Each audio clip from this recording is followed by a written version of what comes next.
Министерството за здравство се оградува од случајот на стружанката Сонја Кочовска, која 19 години не може да се вработи како медицинска сестра и одговори општо на прашањата на телевизија 24. Зошто Кочовска не може да се вработи толку време, дали ќе се преиспита одлуката на второстепената комисија за последниот оглас во здравствениот дом, кога наместо медицинска сестра е примен забен техничар, до кога партиските вработувања ќе бидат приоритет.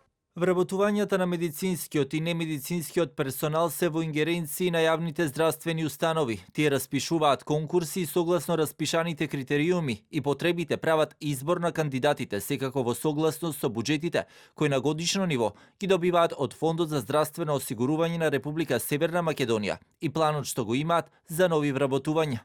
Од ресорното министерство не одговорија ниту зошто министерот Филипче не го испочитувал ветувањето од скоро пред 2 години, дека ќе биде примена во патронажната служба. Кочовска вели дека тогаш е било сугерирано да не излегува во јавност и проблемот ќе биде решен. Кочовска конкурирала на 11 огласи. На последниот во здравствен дом, каде имала најмногу бодови, била одбиена, а одлуката ја запечатила и второстепената комисија каде се жалела. Таа бара министерството да го разгледа нејзиниот случај и да ја преиспита оваа одлука. Вели дека работа не може да добие заради партиските вработувања, кои секогаш имаат приоритет. Јас барам од институциите, од Министерот за здравство, уште еднаш од второстепена комисија да си го преиспитаат одлуката што ја донесоја.